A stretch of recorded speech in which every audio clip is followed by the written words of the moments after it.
మరి దేవుడు పాపం చేసినోడిని చంపుకుంటా, పాపం చేసినోడిని చంపుకుంటా, పాపం చేసినోడిని చంపుకుంటా వెళ్ళాడు అనుకోండి, ఆయన దేవుడు అవడు. రక్షించడానికైతే దేవుడు రావాలి. ఎందుకంటే ఈత రాక మునిగిపోతున్న వాడిని మనం మెట్టు మీద నుంచొని కాలలాను చెయ్యిలాను పైకొస్తావు అని కరస్పాండెన్స్ కోర్సులో ఈత నేర్పించలేం. బుద్ధుడు వచ్చాక జీవహింస చేయకూడదని చెప్పాక మనం కూడా మార్చుకున్న మత సంస్కరణ జరిగింది భారతదేశంలో. జరిగి ఆ జీవహింస స్థానంలో, జంతు బలి స్థానంలో ఏమొచ్చిందంటే కొబ్బరికాయ వచ్చింది. ప్రాణం ఎక్కడుంటుంది? రక్తదానం, ప్రాణదానం అన్నాం, రక్తంలో ఉంటుంది. ఏ రక్తం పెట్టాలి? పాపోహం పాపకర్మాహం రక్తం కుదరదు. ఏడీ నుంచి 2000 ఏడీ దాకా అత్యంత ప్రభావశీలుడైన వ్యక్తి ఎవరు? The most influential person in 1000 years. సంధ్య వారుస్తూ సూర్య నమస్కారం చేస్తున్నటువంటి బ్రాహ్మణ పుంగవులకు ఈ థామస్ సువార్త చెప్పినప్పుడు వాళ్ళు క్రీస్తును అంగీకరించారు. ఇప్పటికీ ఆ వర్గం క్రైస్తవం, మర్తోమా క్రైస్తవులు లక్షలాది మంది ప్రపంచంలో వ్యాపించున్నారు. కేరళ ఇక్కడ మనం కాసేపు మాట్లాడుకోవాలి. మనం అవతారం గురించి విన్నప్పుడల్లా చిన్నప్పటి నుంచి మనం వినుంటాం. మనం ఏ మతస్థులమైనా స్కూల్ టైం నుంచి మనం వినుంటాం. ఏమని వినుంటామంటే మనం భగవంతుడు అవతారం ఎత్తుతాడు. ఎందుకు ఎత్తుతాడంటే దుష్ట శిక్షణకు శిష్ట రక్షణకు అవతారం ఎత్తుతాడని మనం వినుంటాం. ఇందాక మనం చదివిన శ్లోకంలో కూడా వినాశయక దుష్కృతం, దుష్టుల్ని చంపడానికి, నాశనం చేయడానికి, వినాశనం చేయడానికి. పరిత్రాణాయ సాధునం, శిష్టులను రక్షించడానికి, పరిరక్షించడానికి. నాకు కాసేపు ఆగి మనం ఆలోచన చేయాలి. ఎందుకంటే మీరంతా విఘ్నులు కాబట్టి లాజికల్గా ఈ రాత్రి ఆలోచించాలి. You ask any Hindu Pandit and answer these questions. చంపడానికి దేవుడు దిగి రావాలా? దేవుడు టెక్నాలజీ అంత తక్కువ. ఉక్రెయిన్కి వెళ్లకుండా పుతిన్ యుద్ధం చేయగలుగుతున్నాడు, అక్కడ ఉన్న వాళ్ళని చంపగలుగుతున్నాడు కదా. మరి దేవుడు భూమి మీదకి రాకుండా చంపలేడా? You think about it. ఆఫ్ఘనిస్తాన్లో ఉన్న తాలిబాన్ టెర్రరిస్టుల్ని జార్జ్ బుష్ ఆఫ్ఘనిస్తాన్కి వెళ్ళి చంపాడా? వైట్ హౌస్లో కూర్చొని చంపాడు. Isn't God greater than Putin and George Bush? కాదంటారా? దేవుడు ఎవరినైనా చంపాలనుకున్నాడు అనుకోండి, ఏం చేయొచ్చు దేవుడు? మనం ఒకవేళ దేవుడికి ఐడియాలు ఇస్తే, మనకు అంత సీన్ ఉంటే తాతకి దగ్గులు నేర్పించినట్టు, ఓ పిడుగు మీద పడవచ్చు, ఓ పాము కాటేయచ్చు కదండి, ఓ డెంగ్యూ వ్యాధి రావచ్చు, ఓ కరోనా వచ్చిపోవచ్చు, ఎవడికో కోపం వచ్చి కత్తి తీసుకొని పడవచ్చు, ఓ రోడ్ యాక్సిడెంట్ అవ్వచ్చు. ఎన్ని విధాలుగా చంపచ్చు మనిషిని దేవుడు చంపాలనుకుంటే. ఇవన్నీ అక్కర్లా, చావురా అని అంటే చాలు చచ్చిపోతాడు. That's God. సో చంపడానికి దేవుడు ఎందుకు దిగి రావాలి? నా అనదర్ అనలిటికల్ క్వశ్చన్ ఏంటంటే, దేవుడు దుష్టుణ్ణి శిక్షించడానికి వస్తే నిజంగా దుష్టత్వం పోతుందా? దేవుడు ఒక విలన్ని చంపుతాడండి, మళ్ళీ విలన్ పుడతాడు. అప్పుడు మళ్ళీ దేవుడు ఏం చేయాలి? వాడిని కూడా చంపాలి. వాడిని చంపడం అంటే ఉంచండి, ఈయన కొత్త అవతారం ఎత్తాల్సి వస్తుంది. అవతారం సరిపోవట్లేదు. You think about this. ఈ ఆలోచనను మీరు ఆలోచన చేయండి. మీరు ఏకీభవించాల్సిన పని లేదు నేను చెప్పిన వాటితో. ఇది లాజికలా కాదా మీరు ఆలోచన చేయండి. నా ఇట్లా దేవుడు ఎంతకాలము సంభవామి యుగే యుగే, ఎంతకాలం పుడుతూ అవతారం ఎత్తుతూ మళ్ళీ వాడు కొత్త ప్లాన్ వేసుకొని వస్తాడు, మళ్ళీ ఇంకొక దుర్మార్గుడు పుడతాడు, మళ్ళీ దేవుడికి అవతారం సరిపోయి మళ్ళీ కొత్త అవతారం ఎత్తాడు. How long, how many times? Problem ఎప్పుడు సాల్వ్ అవుతుంది? మీరు ఇంజనీర్స్ కదా, మిమ్మల్ని ఒక ప్రశ్న అడుగుతాను.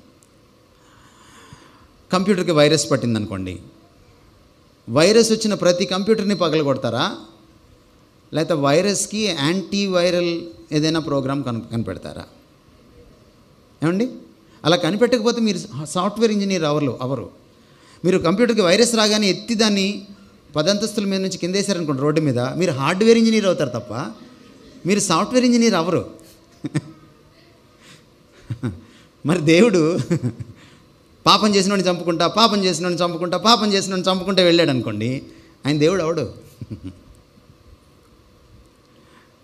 నా కంప్యూటర్ని అలాగే ఉంచి కంప్యూటర్ చెడిపోకుండా కంప్యూటర్ని వైరస్ ఫ్రీ చేయాలి. అది కదా సాఫ్ట్వేర్ ఇంజనీర్ గొప్పతనం. అంతేనా సార్? నేను తప్పు మాట్లాడుతున్నానా? సరే, డాక్టర్స్ దగ్గరికి వద్దాం. కరోనా వచ్చిందనుకోండి, కరోనా వచ్చిన వాళ్ళందరినీ ఒక అపార్ట్మెంట్లో పెట్టి జిన్పింగ్ లాగా అపార్ట్మెంట్ తగలబెట్టామనుకోండి, కరోనా పోతుందా? నో. మనిషిని బ్రతికించుతూ వైరస్ని చంపాలి, అప్పుడు కదా దేవుడి బాబు నువ్వు డాక్టర్ గారివి అంటారు. అంతేనా అనేది? మరి దేవుడు పాపాన్ని చంపడానికి పాపిని చంపేస్తే దేవుడు ఎట్లా అవుతాడు? మీరు ఆలోచించండి ఈ రాత్రి. సరే, ఇలా చంపుకుంటూ పోయాడు అనుకోండి, ఎంతమందిని చంపాలి మనుధర్మశాస్త్రం ప్రకారం? నేను ఒక మతాన్ని ఇంకో మతంతో నేను కంపేర్ చేయట్లేదు. ఒక మతంలో ఉన్న గ్రంథాన్ని ఆ మతంలో ఉన్న గ్రంథంతో నేను కంపేర్ చేస్తున్నాను. భగవద్గీతను నేను మనుధర్మశాస్త్రంతో కంపేర్ చేస్తున్నాను. I think I'm doing right. You agree with me? నా భగవంతుడు ఇలాగ చంపుకుంటూ వెళ్తే మను ధర్మశాస్త్రం ప్రకారం ప్రతి అహాన్ని చంపాలి, ప్రతి ఆత్మను చంపాలి, ప్రతి మనిషిని చంపాలి.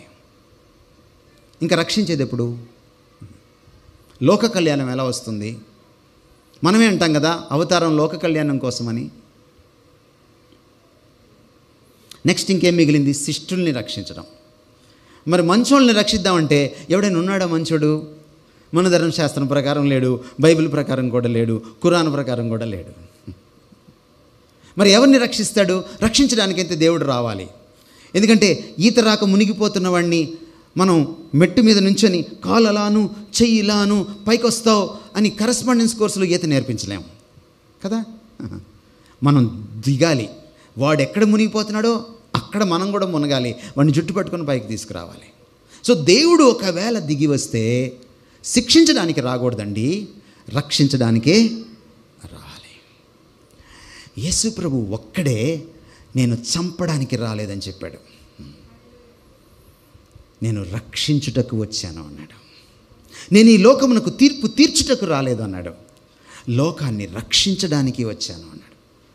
పాపము నుంచి, బలహీనత నుంచి, నరకం నుంచి, పాప శిక్ష నుంచి రక్షించడానికి వచ్చానని చెప్పుకున్నాడు. అందరూ చంపడానికి వస్తే ఈయన మన స్థానంలో చావడానికి వచ్చాడు, మన స్థానంలో చావడానికి వచ్చాడు. రాధా మనోహర్ దాస్ గారు మరింకొక ఎగతాళి చేశారు.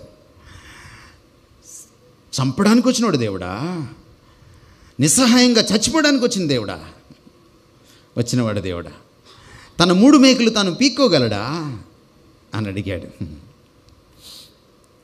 దానికి నేను జవాబు త్వరలోనే చెప్తాను ముగించకముందు. కానీ ఈ రోజున మనం ఒక విషయం అర్థం చేసుకోవాల్సింది ఏంటంటే, మన ధర్మం చెప్తుందండి, మన ధర్మం చెప్తుంది పాపం పోవాలంటే ప్రాణత్యాగం జరగాలి, రక్త తర్పణం జరగాలి. మళ్ళీ మీ గుడి దగ్గరికి వస్తున్నా, మీరు గుడికి కొబ్బరికాయ తీసుకెళ్తారు కదా, కొబ్బరికాయ గుడిలో కొడతారు కదా, గర్భగుడిలో కొడతారు కదా పూజారి గారు. మీరు ఇంట్లో కూడా కొబ్బరికాయ చాలాసార్లు కొడతారు కదా. మీరు ఇంట్లో కొట్టినప్పుడు కొబ్బరికాయ నీళ్ళు ఏం చేస్తారు? పట్టుకొని తాగుతారు కదా. గుళ్ళో కొట్టినప్పుడు ఎందుకని పట్టుకొని తాగరు? మీరు పూజారి గారిని ఈసారి వెళ్ళినప్పుడు అడగండి.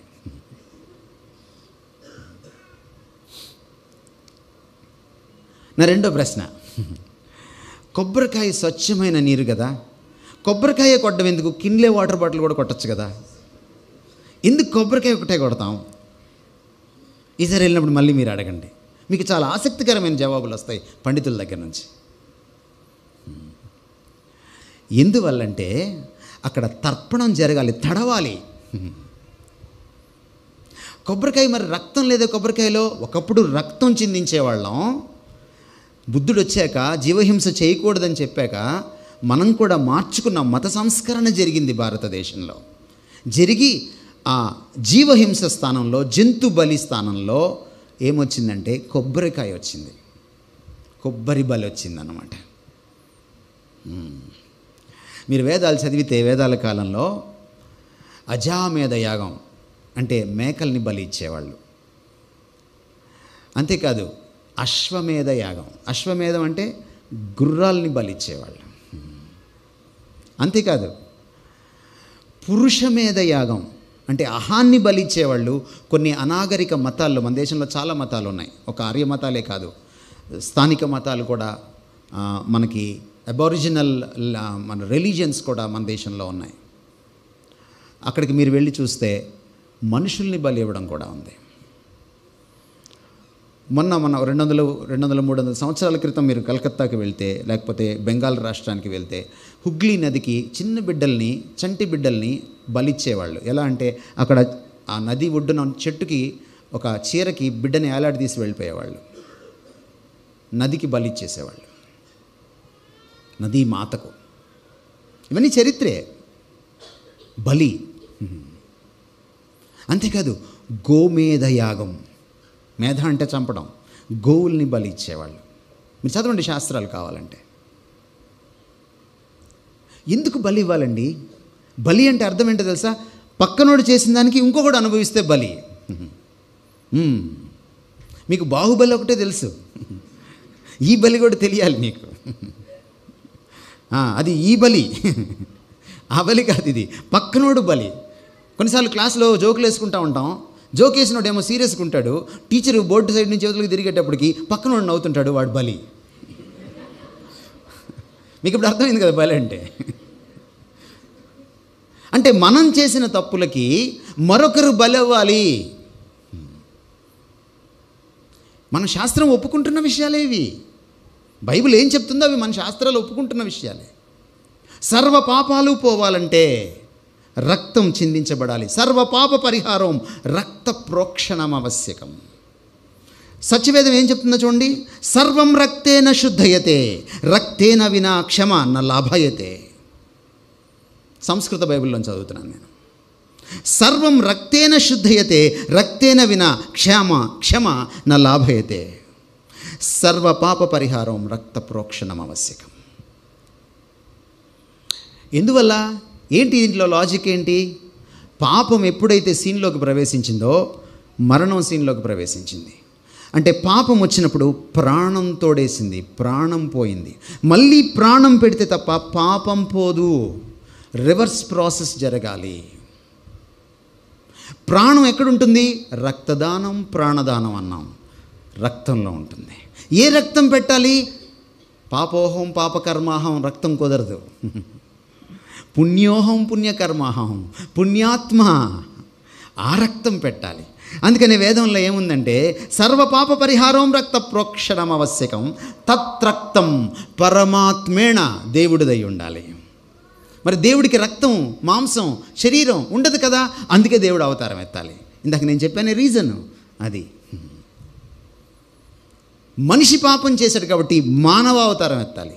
దేవుడు జంతువుల అవతారం ఎత్తక్కర్లేదు, ఎందుకంటే అవి పాపం చేయలేదు, అవి వినైతిక జీవులు, ఎమోరల్ బీయింగ్స్. ఈ సింహానికి అస్సలు క్యారెక్టర్ లేదు అని ఇప్పుడైనా అంటారా మీరు? అనరు, కానీ మనిషికి అంటారు. ఈ సెల్ ఫోన్ చెడిపోయింది, బాగా క్యారెక్టర్ లేకుండా అయిపోయింది అని ఇప్పుడైనా అంటారా? అనరు మీరు. ఎమోరల్ బీయింగ్స్ ఇవి, ఎమోరల్ ఎగ్జిస్టెన్సెస్, ఎంటిటీస్ ఇవి. కానీ మనం మోరల్ బీయింగ్. మనం తప్పు చేసింది మనం కాబట్టి, పాపం చేసింది మనం కాబట్టి మన శరీరాన్ని భగవంతుడు ధరించాలి. తత్రక్తం పరమాత్మేన, పుణ్య పవిత్రమైన రక్తమై ఉండాలి. దానముగా ఇచ్చిందై ఉండాలి. బలియాగంగా ఇచ్చిందై ఉండాలి. Now who did this except Jesus? Who did this? క్రీస్తు తప్ప ఎవరు చేశారు దీన్ని? No one else. మీరు చరిత్రలో భూతద్దం వేసుకొని, టెలిస్కోప్ వేసుకొని వెతకండి, మీరు ఎంత పరిశోధన అన్నా చేయండి. He stands alone. అందుకని ఆయనది విశిష్ట అవతారం, అంతేకాదు ఆయనది శిష్ట అవతారం. ఎందుకంటే ఈ భూమి మీద ఉన్నప్పుడు ఆయన శత్రువులను కూడా అడిగాడు, మీలో ఎవడైనా నాలో పాపం నిరూపించగలడా? యేసుప్రభు ఒక్క అబద్ధం ఆడినట్టు ఎవరైనా చెప్పగలరా? యేసుప్రభు ఒక్క తప్పుడు పని చేసినట్టు ఎప్పుడైనా చెప్పగలరా? యేసుప్రభు ఒక్క మోసం చేసినట్టు ఎప్పుడైనా చెప్పగలరా?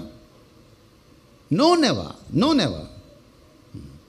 ఎందుకని ఈరోజు హైందవుల్లో, ముస్లిమ్స్లో, అనేక మతాల్లో ఆయనకి, ఈవెన్ కమ్యూనిస్టుల్లో కూడా ఆయనకి ఎందుకు అభిమానులు ఉన్నారు? మొన్న సర్వే చేస్తే 2వ మిలేనియం అంటే 1000 AD నుంచి 2000 AD దాకా అత్యంత ప్రభావశీలుడైన వ్యక్తి ఎవరు, the most influential person in 1000 years ఎవరైనా తీసుకుంటే జీసస్ ఫస్ట్ వచ్చాడు ప్రపంచం మొత్తంలో. సెకండ్ వచ్చిన వాళ్ళకి జీసస్కి చాలా డిస్టెన్స్ ఉంది ఓటింగ్లో. సాధారణంగా సెకండ్ ఎలా వస్తుంది? ఏ 100 ఓట్లో, 200 ఓట్లో, 1000 ఓట్లో తేడా రావాలి, లక్షల ఓట్లు తేడా ఉంది. He stands apart. శిష్టావతారం, ఆయన నిజమైన పుణ్యావతారం. అంతేకాదు, ఈయన ఎందుకు వచ్చాడంటే ఈయన దుష్టుల్ని శిక్షించడానికి, శిష్టుల్ని రక్షించడానికి రాలేదు. దుష్టుల్ని శిష్టులుగా మార్చడానికి, దుష్టుల స్థానంలో దుష్టత్వాన్ని తొలగించడానికి, తాను చనిపోయి దుష్టుల్ని చంపకుండా, పాపిని చంపకుండా తాను చనిపోయి పాపులని పావనులుగా మార్చడానికి, పతితలను పవిత్రులుగా మార్చడానికి, దొంగల్ని దొరలుగా మార్చడానికి, తాగుబోతుల్ని, ఎడిక్ట్స్ని సెల్ఫ్ కంట్రోల్ ఉన్న వాళ్ళగా మార్చడానికి, దుర్మార్గుల్ని, హంతకుల్ని, కర్కసుల్ని దయార్థ హృదయులుగా మార్చడానికి ఈయన వచ్చాడు. ఆయన సొసైటీలో చేంజ్ తీసుకురావడానికి వచ్చాడు. యేసుక్రీస్తు గురించి చెప్తే మనం ఎందుకు టెన్షన్ పడుతున్నాం? ఆయన దేశాన్ని స్వస్థపరిచేవాడు, ఆయన దేశాన్ని ఉద్ధరించేవాడు, ఆయన దేశానికి ఆశీర్వచనం ఈ క్రీస్తు.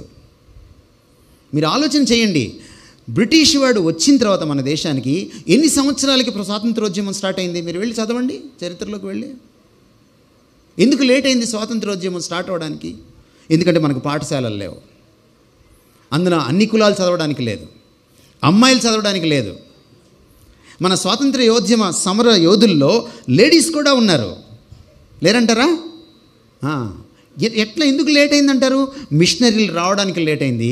వాళ్ళు వచ్చి స్కూల్స్ పెట్టాక, కాలేజీలు పెట్టాక అక్కడి నుంచి చదువుకున్నారు.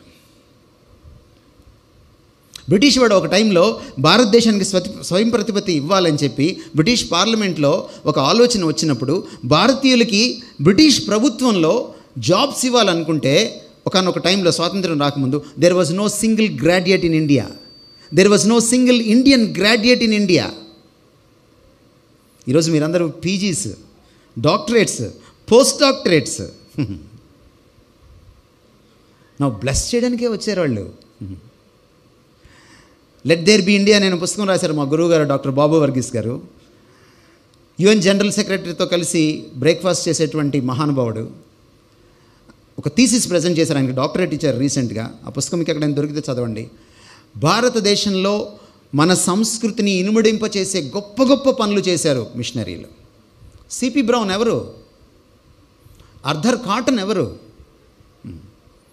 ఈరోజు కాటన్ ఒక డ్యామ్ కట్టకపోతే ఈరోజు బౌల్ ఆఫ్ ఇండియా అయ్యేది కాదు ఆంధ్రదేశం. దేశానికి అన్నం పెట్టే గిన్నె అయింది భారతదేశానికి అన్నం పెట్టే గిన్నె అయింది ఆంధ్రదేశం, ఒక్క కాటన్ డ్యామ్ వల్ల. ఎవరు కాటను? ఈ పుస్తకాన్ని నమ్ముకున్న, క్రీస్తుని నమ్ముకున్నటువంటి ఒక retired military engineer. They blessed. 50,000 బాల్య వితంతువులు ఉండేవాళ్ళు. విలియం కేరీ ఇక్కడ జీవించిన రోజులు 200 సంవత్సరాల పైకి వెనక్కి వెళ్ళి చూస్తే 50,000 బాల్య వితంతువులు. అంటే చిన్న అమ్మాయిని తీసుకొచ్చి రేపో మాపో పోయేవాడిని, వాడికి నిన్న మొన్న పుట్టిన అమ్మాయిని తీసుకొచ్చి కట్టేసేవాళ్ళు. వాడు పోయేవాడు, ఈమె వితంతువు అయిపోయేది, మళ్ళీ పెళ్లి చేసుకోవడానికి వీల్లేదు. కానీ ఆ బాల్య వివాహాలకి, వితంతువులకి, ఆ స్థితికి వ్యతిరేకంగా పోరాడింది పండిత రామాబాయి, ఒక బ్రాహ్మణ వనిత, మన దేశస్తురాలే, క్రీస్తుని తెలుసుకున్న తర్వాత. Christ came to bless. దుష్టుల్ని చంపితే దుష్టత్వం పోదు, శిష్టుడెవడూ లేడు రక్షించడానికి, కానీ దుష్టుల్ని శిష్టులుగా చేయడానికి ఆయన దుష్టత్వాన్ని తన మీద వేసుకొని సిలువకెక్కాడు, రక్తం కార్చాడు. సర్వపాప పరిహారానికి పరమాత్మైన పుణ్యదాన బలియాగం చేశాడు యేసుక్రీస్తు. ఆయన మనల్ని పుణ్యమూర్తులుగా మార్చడానికి వచ్చాడు, మనకి సెల్ఫ్ డిగ్నిటీ ఇవ్వడానికి వచ్చాడు. నేను ముగిస్తాను. యేసుక్రీస్తు వారిది అమృతావతారం, అంటే మృతము లేని అవతారం. ఆయన వచ్చాడు, అవతరించాడు, అద్భుతంగా జీవించాడు, ప్రాయశ్చిత్తం చెల్లించాడు, కాలగర్భంలో కలిసిపోలేదు, తనువు చాలించి వెళ్ళిపోలేదు, తనువుతో పాటు ఆయన స్వర్గానికి వెళ్ళాడు. ఆ తనువుని లేవదీసుకొని మరణం నుంచి, మృత్యువు నుంచి స్వర్గానికి ఎక్కిపోయాడు. ఆయన మరణాన్ని గెలిచినప్పుడు తాకి చూచి సైంటిఫిక్గా నిర్ధారణ చేసుకున్న శిష్యుడు ఈ భారత గడ్డపైకి వచ్చాడు క్రీస్తు శకం 52లో. మీరు అనుకుంటారు చాలాసార్లు క్రైస్తవ మతం నిమ్నజాతి మతం, క్రీస్తు నిమ్నజాతీయుల దేవుడు, దళితుల దేవుడు అని.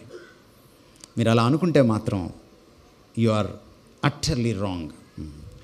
భారతదేశంలో మొట్టమొదటి కాన్వర్ట్స్ బ్రాహ్మిన్స్, నిష్ఠ కలిగిన బ్రాహ్మణ పుంగవులు, సంధ్య వారుస్తూ సూర్య నమస్కారం చేస్తున్నటువంటి బ్రాహ్మణ పుంగవులకు ఈ థామస్ సువార్త చెప్పినప్పుడు వాళ్ళు క్రీస్తును అంగీకరించారు.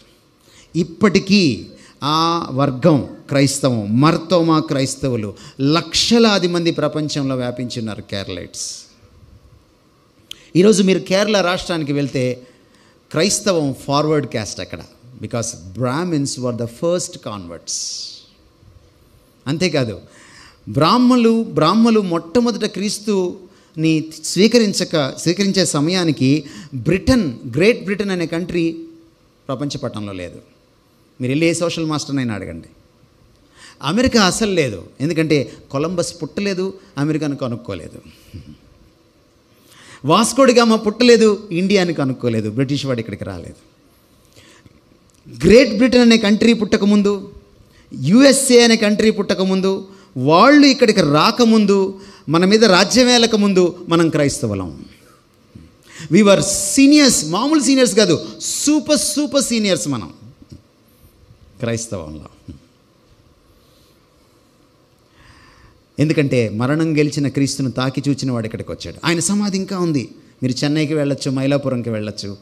చెన్నైలో అతి ఫేమస్ మౌంట్ రోడ్ ఆయన పేరు మీదే ఉంది, సెయింట్ థామస్ మౌంట్ రోడ్. ఎందుకంటే ఆ గుట్ట పైన ఆయన అస్థికలు పాతిపెట్టారు. That's Jesus. అందుకనే ఆయన చంపడానికి రాలేదు, ఆయన మన కోసం మన స్థానంలో చావడానికి వచ్చాడు. మనల్ని తనలాగా మార్చుకోవడానికి తాను మనలాగా మారిపోయాడు. అందుకని ఒక గొప్ప మేధావి ఏమన్నాడంటే, the son of God became the son of man in order to make the Sons and daughters of men the Sons and daughters of God. మనుషుల్ని దేవుళ్ళలాగా మార్చడానికి, దేవుళ్ళలాంటి స్వభావం మనలో పెట్టడానికి దేవుడు మనిషి అయ్యాడు. అదే క్రిస్మస్ యొక్క అద్భుతమైన సందేశం. ఇంతకు మించిన ప్రేమ ఉంటుందా? అందుకే ఆయనది ప్రేమ అవతారం.